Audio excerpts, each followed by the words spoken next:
Well, a good Monday morning to you. This is the first day of our Holy Week. If you were with us on Sunday, you will have shared with us the scripture of how Jesus entered into Jerusalem and basically began the sequence of events that we call Holy Week or Passion.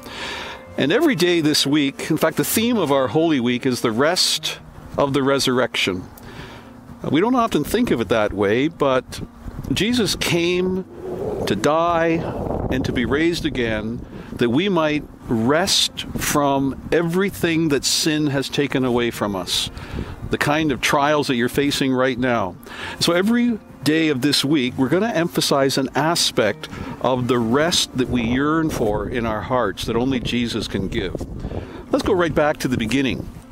In Genesis chapter 2, the concept of rest is first introduced here, and it really works its way throughout the scriptures until the very end when the rest of God is realized by God's people.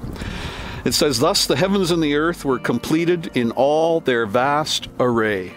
That's the work of God. Before creation, God wasn't working. He was enjoying the love and the fellowship in the Trinity, but when God created, he entered into a new experience, we can say that, of work. And so the heavens and the earth were completed in all their vast array, and it's an awesome work. By the seventh day, God had finished the work he had been doing. So on the seventh day, he rested from all his work. Then God blessed the seventh day and made it holy, because on it he rested from all the work of creating that he had done. So this begins the emphasis in Scripture on the idea of rest. God rested, not because he was exhausted, but he stopped working so that he could sit back and just take a look at all that he had done and in a righteous way commend himself to be glorified by his creation. We need to do that. We need to sit back at the end of a long week where we have been working, and our work can be all kinds of things, but we need to sit back and say, God, what you have done is good. And what you have enabled me as your image bearer to do is good. In the Garden of Eden, when God set apart the seventh day, it was so that Adam and Eve could share in the experience of God, so that they could rest like God rested and worship God in a different way. I want to encourage you as you look at your schedule, which is crazy, it's just off the wall these days, to contemplate how you go about setting apart one day as a day of holy rest.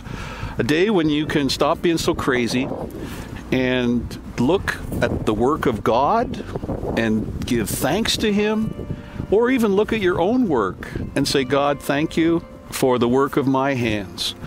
And rest, be recharged, relax, and then prepare for the week ahead, where God will give us the strength and the energy to work and serve him. Ultimately, we're going to talk about a rest that the restless yearns for. It's a global restlessness that can only be satisfied in Jesus, who said, "Come unto me, all ye who labor and are heavy laden." That's the work of the restless. The work that in Ecclesiastes says is a futile work. It's agonizing work. It's that labor to find meaning and significance that Jesus says, get out of that. Come unto me, and I will give you meaning. I will give you significance. The existential questions of your life that are killing you will be satisfied in Jesus, who gives rest. So think about that for this week, and we hope to see you tomorrow as we continue in our study of the theme of rest. Now, I know what you're thinking.